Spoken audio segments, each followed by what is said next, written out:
আমরা কোরআনের শেষ 10টি সূরায় পৌঁছেছি। বিষয়বস্তুর দিক থেকে আগের সূরাগুলোর তুলনায় এই শেষ 10টি সূরায় কিছুটা ভিন্নতা রয়েছে। আমরা গত সপ্তাহে জেনেছি সূরা হুমাজা সম্পর্কে, যেটা কিয়ামতের সম্পর্কে সতর্ককারী সূরাগুলোর মধ্যে সর্বশেষ সূরা ছিল।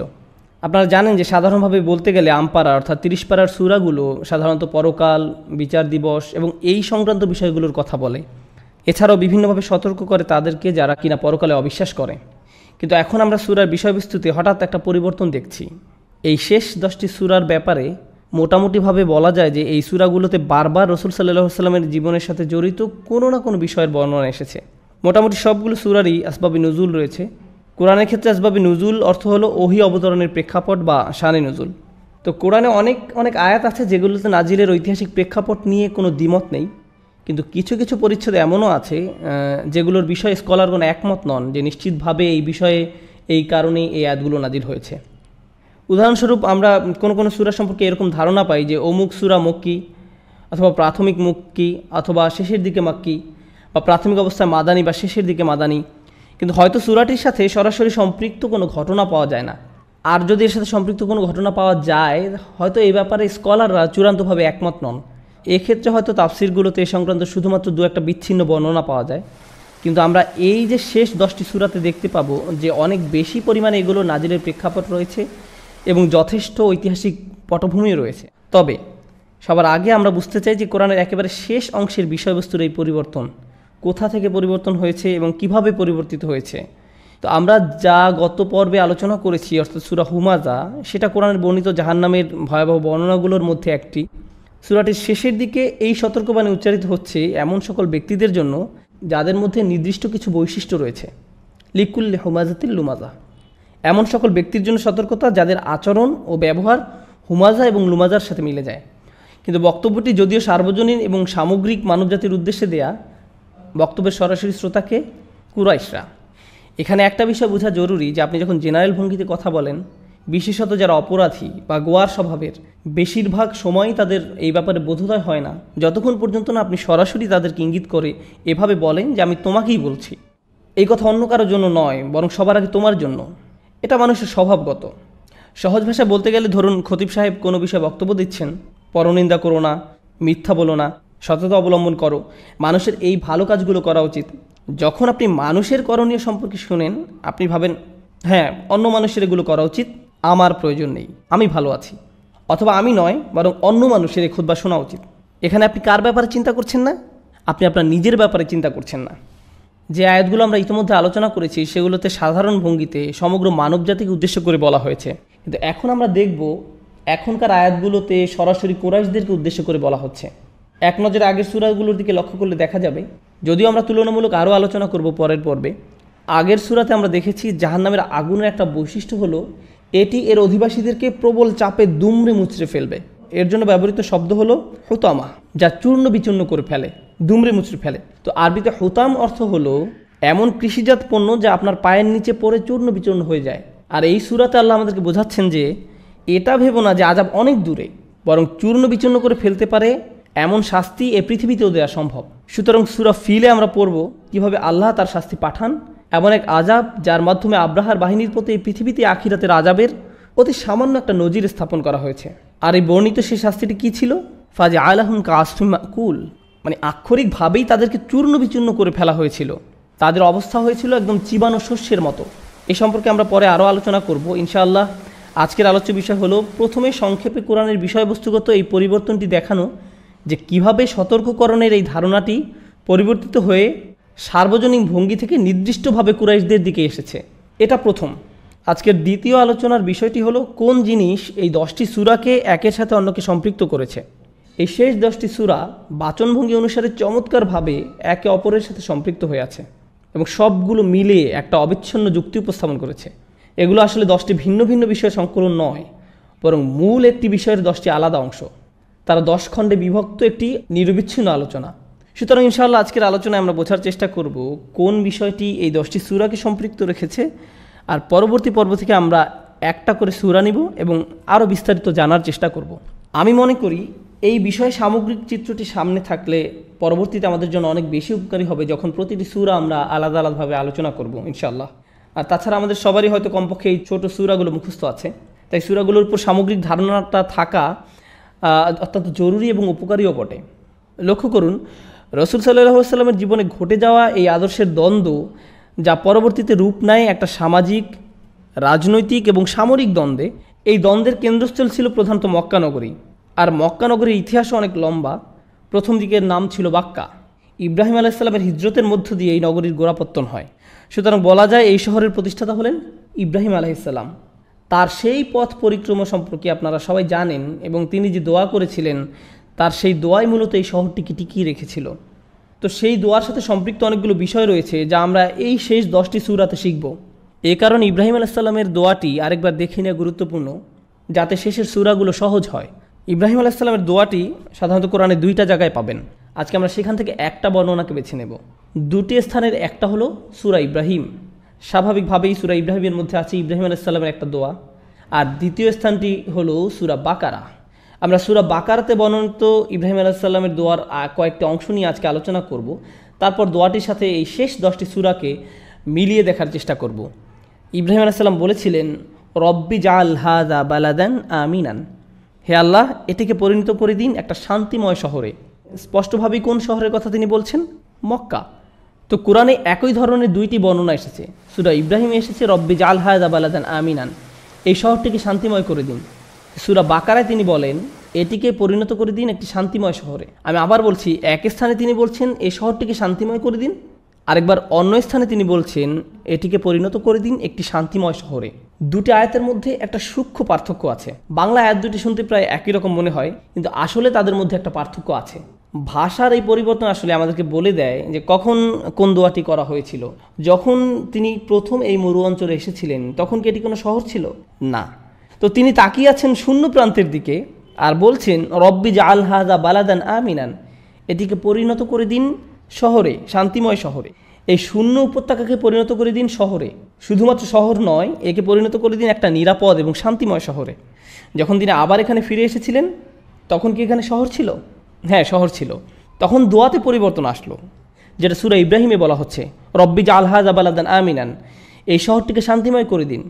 এখন তিনি শহরটির দিকে তাকিয়ে আছেন এবং এর দিকে ইঙ্গিত করে বলছেন হাযা বালাদান আমিনান, অর্থাৎ এটাকে করে দিন শান্তিময়।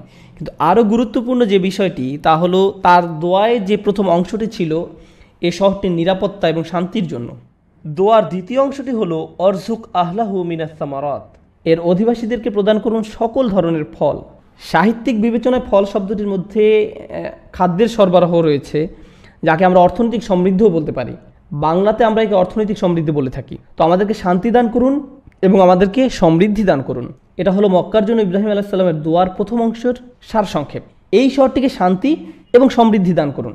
সামাজিক বিজ্ঞান আমাদেরকে শেখায় যে একটি সমাজ টিকে থাকতে পারে না যদি 2টি জিনিস না থাকে, একটা হচ্ছে শান্তি আর একটা হচ্ছে অর্থনৈতিক সমৃদ্ধি। তো এর দ্বারা আসলে কি বোঝায়? এর দ্বারা বোঝায়, ধরুন আপনার বাড়ি আছে, আপনার ব্যবসা প্রতিষ্ঠান আছে, আপনার কাজ আছে, আপনার গাড়ি আছে, আপনার টাকা আছে, কিন্তু এগুলোর কোনোটাই নিরাপদ নয়, কোনো শান্তি নেই, কোনো নিরাপত্তা নেই। তাহলে এই সমাজটি টিকে থাকতে পারবে না, কারণ সেখানে কোনো কিছুরই কোনো নিরাপত্তা নেই। কিন্তু যদি সব কিছু নিরাপত্তা থাকে, যথেষ্ট পুলিশ, যথেষ্ট আইন শৃঙ্খলা, সব কিছু যদি নিরাপদ হয়, কিন্তু আপনি কাজ পাচ্ছেন না, টাকার অভাবে পরিবারের ভরণ পোষণ করতে পারছেন না, সেই সমাজও টিকে থাকতে পারবে না। শুধুমাত্র শান্তি যথেষ্ট নয়, শুধুমাত্র অর্থনৈতিক সমৃদ্ধিও যথেষ্ট নয়। একটি সমাজের সুস্থতা এবং সচল থাকার জন্য আপনার প্রয়োজন শান্তি এবং আপনার প্রয়োজন সমৃদ্ধি, উভয়টি আপনার দরকার। সুতরাং ইব্রাহিম আলাইহিস সালামের এই দোয়ার মধ্যে তার অসাধারণ প্রজ্ঞা এবং বিচক্ষণতার একটা পরিচয় আমরা পাচ্ছি। তিনি 2টি বিষয়কেই সমানভাবে চাইলেন।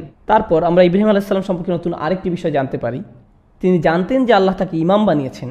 এই ব্যাপারে যে শব্দ ব্যবহৃত হয়েছে ইন্নী জাইলুকা লিন্নাসি ইমামা, আমি তোমাকে বানাচ্ছি মানুষের উপর ইমাম। তো ইমাম শব্দটির প্রাথমিক অর্থ হলো নেতা। সুতরাং তাকে নেতৃত্বের অবস্থান দেওয়া হচ্ছে। সকল মুসলিমই তাদের নিজ নিজ পরিবারের জন্য নেতা। এই কারণে আমরা দোয়া করি ওয়াজআলনা লিল মুত্তাকিনা ইমামা, আমাদেরকে সৎকর্মশীলদের নেতা বানান। আমরা আল্লাহর কাছে এটা চাই, কারণ আপনি যদি নেতা হন তাহলে আপনার অধীনস্থদের ব্যাপারে আপনি জিজ্ঞাসিত হবেন। সুতরাং আপনি এমন ব্যক্তিদের ব্যাপারে জিজ্ঞাসিত হতে চান যারা ভালো কাজ করে এসেছে। এ কারণে ইব্রাহিম আলাইহিস সালাম দোয়া করেছিলেন অরজুক আহলাহু মিনাস সামারাত মান আমানা মিনহুম বিল্লাহি ওয়াল ইয়াউমিল আখির, এর অধিবাসীদেরকে প্রদান করুন সকল ধরনের ফল। এটা হচ্ছে সমৃদ্ধির অংশ। কিন্তু তিনি আরও বলেন, শুধুমাত্র তাদেরকে প্রদান করুন যারা আল্লাহ এবং বিচার দিবসে বিশ্বাস করে। শেষ বিচারের দিনে তিনি আল্লাহর কাছে এমন সন্তানদের জন্য জবাবদিহি করতে চাইছেন না যারা শিরকে লিপ্ত রয়েছে, যারা কুফরিতে লিপ্ত রয়েছে। তাই তিনি বলছেন, যখন আপনি প্রদান করবেন শুধুমাত্র বিশ্বাসীদেরকে প্রদান করুন। অন্য কথা বলতে গেলে অবিশ্বাসীদেরকে অনাহারে রাখুন, তাদের ব্যাপারে আমি আগ্রহী নই। তাদের ধারাবাহিকতা যাতে বজায় না থাকে। প্রসঙ্গক্রমে নূহ আলাইহিস সালামের দোয়ায় বিষয়বস্তু একই রকমের ছিল, ওয়ালা ইয়ালিদু ইল্লা ফাজিরান কাফারা। তিনি আল্লাহর কাছে জাতিকে ধ্বংস করে দেওয়ার দোয়া করেছিলেন এই বিশ্বাস থেকে যে তারা যাদেরকে জন্ম দিবে তারাই পাপে ডুবে থাকবে, যারা হবে জঘন্য ধরনের পাপী, জঘন্য ধরনের অবিশ্বাসী। তাই এটাই তাদের প্রাপ্য যে তাদের পুরো জাতিকেই বিলুপ্ত করে দেয়া হবে। এই শিরক, এই কুফর, এই ফুজুর চলতে পারে না। ইব্রাহিম আলাইহিস সালাম বলছেন, শুধু আমার বিশ্বাসী সন্তানদেরকে সমৃদ্ধি দান করুন। আল্লাহ বলছেন, না, ওমান কাফারা ফা উমাত্তিউহু কলিলান, যে অবিশ্বাস করে তাকেও আমি সামান্য প্রদান করব। তো এই হচ্ছে ইব্রাহিম আলাইহিস সালাম এবং আল্লাহর মধ্যে কথোপকথন, যেটা কিনা সূরা বাকারাতে এসেছে। এখন চলুন শেষের দিকে যাওয়া যাক, সূরা ফিল। আপনারা সবাই জানেন যে কি ঘটেছিল সূরা ফিলে। সেটি ছিল হাতি দিয়ে পূর্ণ একটি সেনাবাহিনী, কিন্তু আরবরা এর আগে কখনোই সেনাবাহিনীতে হাতির ব্যবহার দেখেনি। আরবদের জন্য এটা একেবারেই নতুন ছিল। বিষয়টা এতটাই ব্যতিক্রম ছিল যে ঐতিহাসিকভাবে এই বছরটির নাম হয়ে যায় আমুল ফিল বা হস্তির বছর। এটা এমন একটা অপরিচিত, অভূতপূর্ব বিষয় ছিল, কিভাবে তারা হাতির সাথে যুদ্ধ করবে। তো এটা এমন একটা অবস্থা ছিল যার আলোকে বলা যায় যে মক্কার শান্তি ও নিরাপত্তা টিকছে না। যখন মক্কার শান্তি এবং নিরাপত্তা ব্যাহত হওয়ার উপক্রম, যখন হস্তি বাহিনী মক্কার দিকে আসছিল, মক্কার অধিবাসীরা কি করেছিল? তারা পালিয়ে গিয়েছিল। তারা পাহাড়ে পালিয়ে গিয়েছিল, শুধুমাত্র কয়েকজন ছাড়া, যারা সমস্যা সমাধানের জন্য আলোচনার চেষ্টা করছিল। কিন্তু সবশেষে তারাও বলল যে আল্লাহই তার নিজের ঘর রক্ষা করবেন। আমরা ওই সকল বর্ণনা পরের পর্বে আলোচনা করব, কিন্তু এখনকার মতো জেনে রাখুন যেটা এমন একটা সময় ছিল যে অবস্থার আলোকে কেউ বলবে না যে মক্কার নিরাপত্তা সুরক্ষিত থাকতে যাচ্ছে। আব্রাহার লক্ষ্য ছিল শহরটিকে সম্পূর্ণ ধ্বংস করা, বিশেষভাবে কাবাঘরকে ধ্বংস করা। কিন্তু সবচাইতে অনিশ্চিত অবস্থাতেও আল্লাহ ইব্রাহিম আলাইহিস সালামের দোয়ার পূর্ণতা দান করেছেন এবং তিনি মক্কার নিরাপত্তাকে সংরক্ষিত করলেন, কাবাকে সংরক্ষিত রাখলেন। সূরা ফিলের বিষয়বস্তু এটাই, মক্কার শান্তি এবং নিরাপত্তা সংরক্ষণ। এটা ছিল ইব্রাহিম আলাইহিস সালামের দোয়ার প্রথম অংশ। মনে করে দেখুন, তিনি দোয়া করেছিলেন এটিকে পরিণত করে দিন একটি শান্তিময় শহরে। আচ্ছা, তাহলে দোয়ার দ্বিতীয় অংশটি কী ছিল? দ্বিতীয় অংশটি ছিল তাদেরকে প্রদান করুন সকল ধরনের ফল, অর্থাৎ সমৃদ্ধি। এবার মনে করুন যে সূরা ফিলের পরবর্তী সূরা কি? সূরা কুরাইশ। সূরা কুরাইশের বিষয়বস্তু কি? লি ইলাফি কুরাইশ ইলাফিহিম রিহলাতাশ শিতাই ওয়াস সাইফ ফালিয়াবুদু রাব্ব হাযাল বাইত। সূরাটি মূলত কুরাইশরা শীত গ্রীষ্মে বাণিজ্যিক কাফেলা নিয়ে চলাচলের যে সুযোগ পেয়েছিল তা নিয়ে। তারা যে কোনো বাণিজ্যিক অঞ্চলে অবাধে যাতায়াত করতে এবং সকল ধরনের পণ্যদ্রব্য আমদানি করতে পারত। সারা বছর ধরেই তারা এই ধরনের আমদানি রপ্তানি করতে পারত। সারা বছর ধরেই তারা এই ধরনের আমদানি রপ্তানি করত। অন্য কোনো আরব গোত্র কি এটা করতে পারত না? কেন পারত না? কারণ অন্য গোত্রগুলো এরকম করতে চাইলে তাদেরকে এর মাসুল দিতে হতো, অপহরণের মুখে পড়তে হতো। কিন্তু কুরাইশরা ছিল একমাত্র ব্যতিক্রম, তাদেরকে ছাড় দেয়া হতো। কেন কেউ তাদের আক্রমণ করতো না? এমনকি যদি কেউ আক্রমণ করতে চাইতো, পরিচয় পাওয়ার পর সাথে সাথে সরে যেত। কেন? কারণ তারা মনে করত যে এরা পবিত্র, যেহেতু এরা পবিত্র ঘরের রক্ষক। এ কারণে তাদের অবাধ বাণিজ্যের সুযোগ ছিল। কিন্তু পাশাপাশি আরেকটি রাজনৈতিক কারণও ছিল। অধিকাংশ গোত্রেরই নিজ নিজ মিথ্যা উপাস্য ছিল, যেগুলোর মূর্তি বানিয়ে তারা পূজা করত। কিন্তু এই মূর্তিগুলো কোথায় রাখা হতো? কাবা ঘরের মধ্যে। মূর্তিগুলো থাকতো কাবা ঘরের ভিতরে। কুরাইশরা যদি কখনো আক্রমণের শিকার হতো, আক্রমণকারী গোত্রকে সহজেই এরকম বলার সুযোগ ছিল যে ঠিক আছে, তোমাদের মূর্তিটি নাক আর অক্ষত থাকছে না। এই কারণে কুরাইশদের সাথে বিরুদ্ধে যেত না কেউ, কারণ হারাম শরীফের রক্ষক হিসাবে তারা এই সম্মানের অধিকারী ছিল। তো তাদের ছিল অবাধ বাণিজ্যিক সুবিধা। এই কারণে আক্ষরিকভাবেই তারা সকল ধরনের ফল উপভোগ করতে পারত। এর সাথে কি ইব্রাহিম আলাইহিস সালামের দোয়ার দ্বিতীয় অংশটি মিলে যাচ্ছে?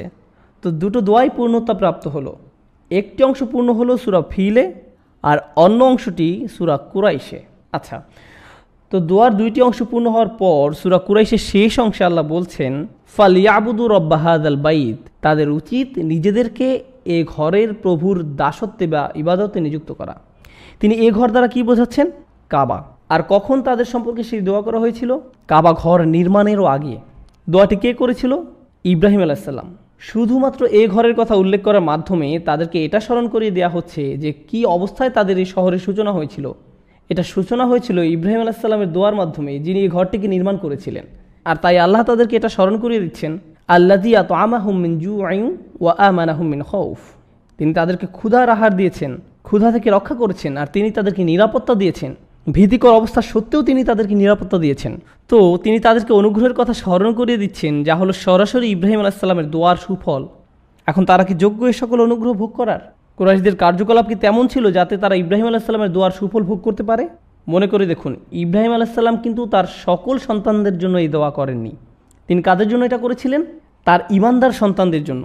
কিন্তু কুরাইশরা কি ঈমানদার সন্তান ছিল? না, তারা নয়। তারপরে আল্লাহ বলছেন, যে অবিশ্বাস করে আমি তাকেও কিছুটা অংশ দেব। আল্লাহ এটা বলেছেন, ওমান কাফারা ফায়ুমাত্তিউহু কলিলান, তারপর তাকে আমি আগুনের আযাবে প্রবেশ করতে বাধ্য করব। কিন্তু এখন এটা পরিষ্কার হওয়া প্রয়োজন যে এরা কি ইব্রাহিম আলাইহিস সালামের যোগ্য সন্তান নাকি অযোগ্য সন্তান, এটা পরিষ্কার হওয়া জরুরি। পরবর্তী সূরা বলে দেয়, যদিও কুরাইশরা ইব্রাহিম আলাইহিস সালামের দোয়ার সুফল ভোগ করেছিল, কিন্তু তারা এর যোগ্য ছিল না। আরাআইতাল্লাযী ইউকাযযিবু বিদ্দীন, তুমি কি তাকে দেখেছো যে ধর্মের বিরুদ্ধে মিথ্যারোপ করে, এতিমের সাথে খারাপ ব্যবহার করে, তাড়িয়ে দেয়, অভাবগ্রস্তকে খাবার দানে উৎসাহিত করে না? আর এমনকি যখন তারা প্রার্থনা করে তাতেও তারা অলসতা করে, লোক দেখানোর জন্য প্রার্থনা করে। তারা এতটাই নির্দয়। ওয়ায়ামনাউন আল মাউন, আরবিতে খুবই সামান্য অনুগ্রহকে বলা হয় মাউন। আপনার প্রতিবেশী এসে বলল, আপনার বাসায় লবণ আছে, ধার দিতে পারবেন? আপনি বিরক্ত হয়ে দরজা বন্ধ করে দিলেন। এটাই ইয়ামনাউন আল মাউন, অর্থাৎ অতিমাত্রায় নির্দয় হওয়া। যেরকম হলে সামান্য অনুগ্রহ আপনার কাছ থেকে বের হয় না। ধরুন আপনি ক্লাসরুমে বসে আছেন, আপনার পাশের জনের কলমের কালি শেষ হয়ে গেছে, আপনি 4টা কলম পকেটে নিয়ে বসে আছেন, কিন্তু অতিরিক্ত কলম থাকা সত্ত্বেও আপনি ইচ্ছাকৃত লুকিয়ে রাখছেন। এটাই ইয়ামনাউন আল মাউন। তো আল্লাহ প্রকাশ করে দিচ্ছেন তারা কেমন ধরনের অযোগ্য, যে সুযোগ সুবিধা তারা উপভোগ করছিল তা পাবার কতটা তারা অযোগ্য ছিল। এখন এই সূরায় তাদের অযোগ্যতা প্রকাশ হওয়ার পরে চলুন আমরা বাকারায় বর্ণিত আল্লাহ এবং ইব্রাহিম আলাইহিস সালামের মধ্যে যে কথা হয়েছিল সেখানে একটু ঘুরে আসি। আল্লাহ বলেন, আমি তোমার অবিশ্বাসী সন্তানদেরকেও কিছু অংশ প্রদান করব, তারপর আমি তাদেরকে জাহান্নামে প্রবেশ করতে বাধ্য করব। আপনার কি মনে হয় ইব্রাহিম আলাইহিস সালামের কাছে এই জবাবটি ভালো লেগেছিল যে তার সন্তানদের মধ্য থেকে কেউ কেউ জাহান্নামে যাবে, কুফরি করবে? তো এ কারণেই তিনি এটা নিশ্চিত করতে চাইলেন যে তার কিছু সন্তান যাতে এমন হয় যারা কখনো কুফরি করবে না। তো তিনি দোয়া করলেন 2টা অংশে। তিনি প্রথমে শুরু করলেন তার নিজেকে এবং সন্তানকে দিয়ে, রব্বানা ওয়াজআলনা মুসলিমাইনি লাক ওয়া মিন যুররিয়াতিনা উম্মাতাম মুসলিমাতান লাক। ও আল্লাহ, অন্তত এটা নিশ্চিত করুন যে আমরা দুজন, আমি নিজে এবং তার সাথে কে কাবাঘর নির্মাণ করেছিলেন? ইসমাইল আলাইহিস সালাম। ওয়া ইয ইয়ারফাউ ইব্রাহিমুল কওয়াইদা মিনাল বাইতি ওয়া ইসমাইল। সুতরাং এটা নিশ্চিত করুন যে অন্তত আমরা দুজন যেন আপনার কাছে মুসলিম হিসাবে থাকতে পারি, আপনার কাছে পরিপূর্ণ আত্মসমর্পণ করতে পারি। আর এটাও নিশ্চিত করুন আমাদের ভবিষ্যৎ প্রজন্ম থেকে যেন অন্তত পক্ষে একটি অংশ থাকে যারা শুধু আপনার জন্য মুসলিম থাকবে, যারা শুধু আপনার নিকট আত্মসমর্পণকারী হবে। ও আরিনা মানাসিকানা ওয়া তুব আলাইনা, আর আমাদেরকে আমাদের ইবাদতের বিধিবিধান দেখিয়ে দিন, আমাদের তওবা কবুল করুন। ঠিক আছে, এখন এই দোয়াটির পরে ইব্রাহিম আলাইহিস সালামের আরেকটি দোয়ার উল্লেখ রয়েছে। তিনি জানতেন যে ইসলাম এবং কুফর যদি একসাথে থাকে, ইসলাম একসময় বিলুপ্ত হয়ে যাবে যদি না এমন কাউকে পাঠানো হয় যিনি ইসলামের বিশুদ্ধতা রক্ষা করবেন। তাই তিনি দোয়া করলেন, রব্বানা ওয়া বা'আথ ফীহিম রাসূলাম মিনহুম। তিনি বললেন, ও আল্লাহ, আমাদের মধ্য থেকে একজন রসুল পাঠান, এমন একজনকে নিযুক্ত করুন, এমন একজন রসুলকে পাঠান যিনি হবে তাদেরই মধ্যে থেকে একজন। সুতরাং অবিশ্বাসীরা হলো অযোগ্য আর বিশ্বাসীরা হলো যোগ্য আল্লাহর নেয়ামতের, আর বিশ্বাসীদের নেতৃত্ব দিবেন একজন রসুল। তো এখন চলুন আবার কোরআনের শেষ অংশে যাই। সূরা মাউন অবিশ্বাসীদের মুখোশ উন্মোচন করে দেয়। যদি অবিশ্বাসীদের কথা প্রকাশ করা হয়, একই সাথে আপনাকে এখন আর কার কথা প্রকাশ করা উচিত? অবিশ্বাসীদের বিপরীতকে কে এই কাবা ঘরে রক্ষণাবেক্ষণ করার যোগ্য? যদি অবিশ্বাসীরা ঘরটি যথাযথ রক্ষণাবেক্ষণ করতে না পারে। আল্লাহর ঘরের উদ্দেশ্য হলো প্রার্থনা করা, আর এরা প্রার্থনা করে শুধু লোক দেখানোর জন্য। আল্লাযীনা হুম ইউরাউন। কুরবানির ক্ষেত্রে যখন আপনি পশু কুরবানি করেন, পশুর মাংস কি করা উচিত? বিতরণ করা উচিত। এটা দানশীলতার একটা বহিঃপ্রকাশ। এরা এতটাই দয়াশূন্য যে সামান্য জিনিসও দান করে না। ওয়ায়ামনাউন আল মাউন। সুতরাং নিঃসন্দেহে এরা অযোগ্য। তো এখন পরের সূরায় কার কথা প্রকাশ করা হচ্ছে? এর বিপরীত লোকদের, যারা অনুগ্রহ পাওয়ার যোগ্য। এই ঘরের রক্ষণাবেক্ষণের যোগ্য আসলে কে হওয়া উচিত? ইন্না আ'তাইনাকাল কাউসার। আমরা আপনাকে দান করেছি, অর্থাৎ রাসূল সাল্লাল্লাহু আলাইহি সাল্লামকে আপনাকে দান করেছি অপরিসীম কল্যাণ, স্কলাররা কাউসার শব্দটি নিয়ে অনেক দীর্ঘ আলোচনা করেছেন। হাদিস থেকে এই ব্যাপারটি পরিষ্কার যে আল কাউসার হলো জান্নাতের একটি নদী, কিন্তু কাউসার শব্দটির মধ্যে আরও অনেক বিষয় অন্তর্ভুক্ত। এতে অন্তর্ভুক্ত রয়েছে বিজয়, যা আল্লাহ তাঁর রসুল সাল্লাল্লাহু আলাইহি সাল্লামকে দিয়েছিলেন। আরও অন্তর্ভুক্ত রয়েছে কোরআন, এতে অন্তর্ভুক্ত রয়েছে ইব্রাহিম আলাইহিস সালামের সুন্নাহর পুনর্জীবন। আরও অন্তর্ভুক্ত রয়েছে আল্লাহর ঘরের পবিত্রতা রক্ষা করা, যা নির্মাণ করেছেন ইব্রাহিম আলাইহিস সালাম, এবং যার পবিত্রতা বিনষ্ট হয়েছিল কাদের দ্বারা? ইব্রাহিম আলাইহিস সালামেরই অযোগ্য সন্তানদের দ্বারা। এই সবগুলোই ছিল রসুল সাল্লাল্লাহু আলাইহি সাল্লামের প্রতি আল্লাহ দেয়া বৃহত্তম কল্যাণের অংশ। বিষয়টি ভেবে দেখুন, এই ঘরটি কাবা ঘর, যা তৈরি করা হয়েছিল আল্লাহর একাত্মবাদের জন্য। শতাব্দীর পর শতাব্দী এই ঘরটিতে শিরক চলে আসছিল, যা তাওহীদের কেন্দ্রবিন্দু হওয়ার কথা ছিল। আর কাকে এই ঘরটি শিরক মুক্ত করার সম্মান দেওয়া হলো? তিনি হলেন রাসূলুল্লাহ সাল্লাল্লাহু আলাইহি সাল্লাম। এটা অনেক বড় সম্মান, এটা বিশাল সম্মানের বিষয়। আর তাঁর রিসালাতেই কিবলা পরিবর্তিত হলো। শতাব্দীর পর শতাব্দী ইমানদাররা যেখানেই থাকতো তাদের কিবলা ছিল আল আকসা, কিন্তু এখন তার নেতৃত্বের অধীনে সেই কিবলা পরিবর্তিত হলো। সুতরাং এভাবেই রাসূল সাল্লাল্লাহু আলাইহি সাল্লামকে দেওয়া হলো চূড়ান্ত কল্যাণ, ইন্না আ'তাইনাকাল কাউসার। কিন্তু এরপর আল্লাহ দুইটা চমৎকার বিষয়ের উল্লেখ করলেন। সূরা কাউসার খুবই ছোট একটি সূরা, মাত্র 3টা আয়াত। তো দ্বিতীয় আয়াতে বলছেন, ফসল্লি লিরাব্বিকা ওয়ানহার, আপনি আপনার পালনকর্তার উদ্দেশ্যে নামাজ পড়ুন এবং কুরবানি করুন। নামাজ এবং কুরবানি এটা কারো বৈশিষ্ট্য ছিল? ইব্রাহিম আলাইহিস সালামের নামাজ এবং কুরবানি। কারণ কুরবানির প্রথাটি কার কাছ থেকে শুরু হয়েছিল? ইব্রাহিম আলাইহিস সালামের। ইসমাঈল আলাইহিস সালামের সেই ঘটনাটি। তো রাসূল সাল্লাল্লাহু আলাইহি সাল্লামকে এখন বলা হলো যে আপনি আপনার পূর্বপুরুষ ইব্রাহিম আলাইহিস সালামের সেই সুন্নাহকে পুনরুজ্জীবিত করুন। এরপর আল্লাহ বলছেন, ইন্না শানিআকা হুয়াল আবতার। আয়াতটিতে একজন কাফেরের করা আপত্তিকর মন্তব্যের জবাব দেওয়া হয়েছে। পরবর্তী কোনো সময় আমরা এই ব্যাপারে বিস্তারিত আলোচনা করব, কিন্তু এখানেও নির্দিষ্ট ভাষা ব্যবহার না করে বরং সাধারণ ভাষা ব্যবহার করা হয়েছে। অর্থাৎ এভাবে বলা যায় যে কেউ একজনকে এখানে শত্রু হিসাবে ঘোষণা করা হয়েছে। আমরা আয়াতগুলোর মাঝখানে যা শিখছি তা হলো, এখন এই সূরা নাজিল হয়েছে এবং এটা পরিষ্কার হয়ে গেছে যে কে ইব্রাহিম আলাইহিস সালামের যোগ্য সন্তান আর কে অযোগ্য।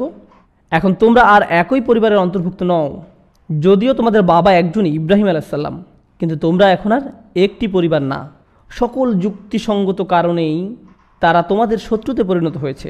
আর যা তাদেরকে তোমাদের শত্রুতে পরিণত করেছে তা এরকম না যে ভিন্ন রক্ত তাদের শরীরে, বরং একই রক্ত, একই পরিবার, একই গোত্র। যা তোমাদেরকে শত্রুতে পরিণত করেছে তা হলো তোমাদের হৃদয়ে ধারণ করা বিশ্বাস, ঈমান এবং তাদের অন্তরের কুফর। এ কারণে পরবর্তী সূরার বর্ণনা করেছে, কেন আমি তোমাদের শত্রু, কেন আমি আর তোমাদের সাথে নেই, কেন তোমাদের সাথে আর আমার কোনো সম্পর্ক নেই। তোমাদের সাথে আমি সকল সম্পর্ক ছিন্ন করেছি, যদিও তোমাদের আর আমার গোত্র একই। ঐতিহাসিকভাবে আরব সমাজে পরিচয় এবং নাগরিকত্ব মূলত কিসের উপর নির্ভর করত? স্ব গোত্রকে বোঝানো হতো। আপনার গোত্রই হলো আপনার নাগরিকত্ব। আর রাসূল সাল্লাল্লাহু আলাইহি সাল্লামকে সরাসরি আদেশ দেওয়া হলো তিনি যেন নিজের সেই নাগরিকত্ব পরিত্যাগ করেন। সেই আদেশের ভাষণটি কী ছিল? কুল ইয়া আইয়ুহাল কাফিরুন। ঠিক পরের সূরা কাফিরুন। হে রাসূল তাদেরকে বলুন, আল্লাহ তাকে বলছেন, তিনি যখন তাদেরকে বলেন, কুল শব্দটি খুবই গুরুত্বপূর্ণ এই সূরাতে। এখন আমি আপনাকে আদেশ করছি তাদেরকে বলুন। তাদেরকে এরকম সম্বোধনের প্রয়োজন নেই যে ও আমার জাতি, ও আমার গোত্র, ও আমার পরিবার, ও কুরাইশ, এভাবে বলার প্রয়োজন নেই। বরং তাদেরকে বলুন হে কাফেররা, বরং তাদেরকে বলুন কাফের। কেন তারা কাফের? তারা তার উপাসনা করে না যার উপাসনা আমি করি। ওয়ালা আনতুম আবিদুনা মা আবুদ। বারে বারে এই সূরাতে এই বিষয়টি উল্লেখ করে দেয়া হচ্ছে। আমরা মোটেও আর একই অবস্থানে নেই, আমরা আলাদা হয়ে গেছি। আমি ইব্রাহিম আলাইহিস সালামের পথের অনুসারী, কিন্তু পরিষ্কারভাবেই তোমরা সেই পথের অনুসারী নও। ঘোষণাটা অনেকটা যুদ্ধ ঘোষণা করার মতো। আর যখন আপনি এরকম সম্পর্কচ্ছেদের ঘোষণা দিলেন, এর অর্থ আপনার আপন লোকেরা আপনার শত্রুতে পরিণত হয়ে গেল। আর যখন এ ধরনের বিরোধ এবং সংঘাতের পরিস্থিতি তৈরি হবে, এটা অনিবার্য যে কেউ বিজয়ী হবে আর কেউ পরাজিত হবে। সেটা দেখুন পরবর্তী সূরাতে কি এসেছে, ইযা জাআ নাসরুল্লাহি ওয়াল ফাতহ। প্রথমে বিরোধ সংঘাতের ঘোষণা দেওয়া হয়েছে সূরা কাফিরুনে, এবং তারপর সেই সংঘাতের ফলাফল হিসাবে রাসূল সাল্লাল্লাহু আলাইহি সাল্লামকে বিজয়ী ঘোষণা করা হচ্ছে। সূরা নাসরের নাজিলের ঐতিহাসিক প্রেক্ষাপট নিয়ে বেশ কয়েকটা মত রয়েছে, কিন্তু উল্লেখযোগ্য সংখ্যক স্কলারগণ মনে করেন এটা মাদানী, কেউ কেউ মনে করেন এটা মক্কি। আর এ ব্যাপারে উভয় পক্ষেরই বিভিন্ন মতামত রয়েছে। আমরা সেগুলোর বিশ্লেষণ করব যখন সূরাটির আলোচনা আসবে। কিন্তু মূলত এই সূরাটি হলো আল্লাহর পক্ষ থেকে দেয়া নিশ্চিত বিজয়ের প্রতিশ্রুতি, এই নিশ্চয়তা যে আপনি এই সংঘাতে বিজয়ী হবেন। তো এখন এই সূরা এবং পরবর্তী সূরার সম্পর্ক বুঝতে হলে আমাদেরকে একটু ভিন্ন আঙ্গিকে চিন্তা করতে হবে। যখন আল্লাহ তার রসুল সাল্লাল্লাহু আলাইহি সাল্লামকে বিজয় দান করলেন, আপনি কি মনে করেন এটা ইতিহাসের কোনো সাধারণ ঘটনা? না, বরং এটা মানব ইতিহাসে অনেক বড় একটা ঘটনা। এই পৃথিবীতে ইসলামের বিজয় এবং আল্লাহর দ্বীন কায়েমের ইতিহাসটা অনেক বড় ঘটনা। নাজিল হওয়া এই আয়াতটি আল ইয়াউমা আকমালতু লাকুম দীনাকুম, এটা সাধারণ কোনো বিষয় নয়, অনেক বড় একটা বিষয়। ইনি হচ্ছেন সর্বশেষ নবী, আর এটা হলো সর্বশেষ বিজয়। এটা অনেক বড় একটা ঘটনা। যখন আল্লাহ এই পৃথিবীতে বড় ধরনের কোনো বিজয় অথবা নিদর্শন পাঠান, এর জন্য আল্লাহর পক্ষ থেকে সাহায্য আসে বড় ধরনের। এই সাহায্য আসার আগে আল্লাহ অপেক্ষাকৃত ছোট কিছু নিদর্শন পাঠান। আপনারা জানেন যে আল্লাহ মুসা আলাইহিস সালামকে সবচেয়ে কোন সাহায্যটি বড় করেছিলেন? আল্লাহর পক্ষ থেকে সবচেয়ে বড় সাহায্যটি ছিল যখন সমুদ্র দুভাগ হয়ে গেল আর তিনি পার হয়ে গেলেন। কিন্তু এই বড় সাহায্যটির আগে ছোট ছোট আরও কী সাহায্য ছিল, যেগুলো দেয়া হয়েছিল শুধু এটা দেখানোর জন্য যে জেনে রাখো বড় সাহায্য আসছে। কিন্তু এগুলো ছিল ছোট ছোট কিছু নিদর্শন। মুসা আলাইহিস সালামের লাঠি, তার হাতের মাজেজা, যে 9টি নিদর্শন দেয়া হয়েছিল ফিরাউন ও তার সভাসদদেরকে। সুতরাং একটা ছিল বড় নিদর্শন, কিন্তু বড় সেই বিজয়ের আগে অনেকগুলো ছোট ছোট নিদর্শন দেয়া হয়েছিল। আর যখন আপনি ছোট নিদর্শনগুলো দেখতে পান, সেটা এরকম যে আমার শিক্ষক এভাবে বলতেন যে তীব্র বৃষ্টির আগে আপনি ঘন মেঘ এবং বাতাসের পরিবর্তন দেখতে পাবেন, এবং সেই মেঘ এবং বাতাস আপনাকে বলে দেয় যে বড় কিছু একটা ঘটতে যাচ্ছে। আল্লাহর পাঠানোর নিদর্শনগুলো ঠিক তেমনি, আপনি বড় নিদর্শন দেখার আগে ছোট নিদর্শনগুলো দেখতে পান। এখন সূরা নসরে আল্লাহ যখন বিজয়ের ঘোষণা দিলেন, এটা কি বড় একটা নিদর্শন না ছোট নিদর্শন? এটা অনেক বড় একটা নিদর্শন। তো ছোট নিদর্শন কোনগুলো যা বলে দিচ্ছে যে বড় বিজয়টা আসছে? আপনাকে একটা ছোট বিজয় নমুনা দেখাতে পারেন যাতে বড় বিজয়টা আসছে বলে আমাদের মনে হয়? এর পরের সূরাটিতে আসছে কোন সমস্যাটি আপনাকে এই মুহূর্তে কষ্ট দিচ্ছে। ও আল্লাহ রসুল সাল্লাল্লাহু আলাইহি সাল্লামের প্রতি চরম শত্রুতা পোষণকারীদের মধ্যে একজন ছিল আবু লাহাব। রসুল সাল্লাল্লাহু আলাইহি সাল্লামকে কষ্ট দেওয়ার কারণে আবু লাহাবের উচিত ব্যবস্থা আল্লাহ করেছেন। তাব্বাত ইয়াদা আবি লাহাবি ওয়া তাব। আবু লাহাবের সাথে তার স্ত্রীরও উচিত ব্যবস্থা করা হয়েছে। অমরাতুহু হাম্মালাতাল হাতাব। আল্লাহ আবু লাহাবকে ধ্বংস করলেন। আর এটি হলো বড় বিজয়ের পূর্বে ছোট একটি নিদর্শন। আমাদের হাতে আরও 3টি সূরা বাকি আছে, আমরা কোরআনের শেষের দিকে আছি। শেখ আমিন আহসান ইসলাহি তার তাফসির তাদাব্বুরুল কোরআন এবং শেখ মোহাম্মদ ফারুক আজ-জাইন তার নাজমুল কোরআন, এই 2টি তাফসিরে তারা চমৎকারভাবে শেষ সূরা 3টির ব্যাপারে আলোচনা করেছেন। আমি সারাংশটুকু শুধু বলছি ইনশাআল্লাহ। 1 নম্বর, মানুষ যখন দীর্ঘ সময় ধরে যুদ্ধরত অবস্থায় থাকে, প্রায় তারা ভুলে যায় যে কী জন্য তারা যুদ্ধ করছে। আর ইতিহাসের প্রেক্ষাপট সামনে থাকলে এই বিষয়টা আমাদের সহজেই বুঝতে পারার কথা। যখন মানুষ দীর্ঘ সময় ধরে সংঘাতের মাঝে থাকে, যুদ্ধ চলতেই থাকে আর চলতেই থাকে, মানুষ ভাবতে থাকে এ যুদ্ধের শুরু কোথায় হলো, কেন আমরা এখন যুদ্ধের মধ্যে, কেনই বা আমরা যুদ্ধ করছি। মানব ইতিহাসে এটা কোনো নতুন বিষয় নয়, অতীতে এরকম বারবার ঘটেছে। এই সংঘাত রসুল সাল্লাল্লাহু আলাইহি সাল্লাম এবং কুরাইশদের মধ্যে, ইমানদার এবং কাফেরদের মধ্যে যে সংঘাত, এটা কি সাময়িক ছিল নাকি দীর্ঘ সময় ধরে চলছিল? এটা মোটামুটি দীর্ঘ সময় ধরে চলছিল। এটা কি মনে করিয়ে দেয় গুরুত্বপূর্ণ, কেন আমরা এই সংঘাতে লিপ্ত আছি? মনে করো, দেখুন কোথায় এই সংঘাতের সূচনা হয়েছিল। ইব্রাহিম আলাইহিস সালাম দোয়া করেছিলেন, যারা বিশ্বাসী তাদেরকে নিয়ামত প্রদান করুন, আর যারা বিশ্বাসী নয় তাদেরকে প্রদান করবেন না। সুতরাং সংঘাতটি ছিল বিশ্বাসী এবং অবিশ্বাসীদের মধ্যে। আর আপনি যদি এক কথা ইব্রাহিম আলাইহিস সালামের রেখে যাওয়া পথটিকে প্রকাশ করতে চান এক কথায়, যে কাউকে জিজ্ঞেস করুন, ইনশাআল্লাহ তারা বলবে তাওহীদ। ইব্রাহিম আলাইহিস সালাম তার দেখানো পথটিকে এক কথায় প্রকাশ করেছেন, আল্লাহর একত্ববাদ বা তাওহীদ। শুধুমাত্র আল্লাহর উপর ভরসা করা, শুধুমাত্র আল্লাহকে বিশ্বাস করা, আল্লাহর কাছেই প্রার্থনা করা, এটাই ইব্রাহিম আলাইহিস সালামের রেখে যাওয়া পথ। সুতরাং বিজয়ের এই প্রতিশ্রুতি প্রদানের পরেই আমাদেরকে উম্মার মূল এজেন্ডার কথা আরেকবার স্মরণ করে দেওয়া হচ্ছে। পরের সূরা কোনটি? কুল হুয়াল্লাহু আহাদ আল্লাহুস সামাদ। এই সূরার মূল উদ্দেশ্য কি? তাওহীদ, যেটা এক কথা ইব্রাহিম আলাইহিস সালামের রেখে যাওয়া পথ। এখন এই তাওহীদ কি এই প্রথম নাজিল হলো? না, মানব ইতিহাসের প্রত্যেক নবীকেই তাওহীদ দেওয়া হয়েছিল, একই শিক্ষা। আল্লাহ যে অদ্বিতীয়, এটাই ছিল প্রত্যেক নবীর দাওয়াতের মূল শিক্ষা। কিন্তু এমনটি হয়েছে যে মানব ইতিহাসে তাওহীদ এসেছে আর মানুষ এতে বিশ্বাস স্থাপন করেছে, কিন্তু সময়ের ব্যবধানে এটা দুর্বল হতে হতে আবার শিরকের সাথে মিশে গেছে, বিকৃত হয়ে গেছে। এমনটা কি কখন হয়েছে? নিঃসন্দেহে ঘটেছে এমনটা। কারণ এটাই প্রথমবার নয়, আগেও মানুষ ইমানদার ছিল, কিন্তু প্রজন্মের পর প্রজন্ম তাওহীদ দুর্বল হতে হতে একসময় মানুষ আবার শিরকের দিকে ফিরে গেছে। এমনটাই ঘটেছে। তো এটা যেহেতু ঘটেছে, এ কারণে আল্লাহ শুধুমাত্র তাওহীদই পাঠাননি, তিনি তাওহীদের 2টি নিরাপত্তা রক্ষীও পাঠিয়েছেন। খেয়াল করে দেখুন, তাওহীদ কলুষিত হতে পারে বাহির থেকে, আবার আল্লাহর প্রতি ঈমান ভিতরের কামনা বাসনার কারণেও কলুষিত হতে পারে। তো কলুষিতা বাইরে থেকেও আসতে পারে, আবার ভিতর থেকেও আসতে পারে। বাইরের কলুষিতা থেকে মুক্ত থাকার জন্য আল্লাহর নিরাপত্তারক্ষী প্রেরণ করেছেন, আর তা হলো সূরা ফালাক। এই সূরাটি নাজিল করা হয়েছে ঈমানদারদেরকে বাইরের কলুষতা এবং কুপ্রভাব থেকে রক্ষা করার জন্য। কিন্তু ভিতরের কলুষতা কোনটি?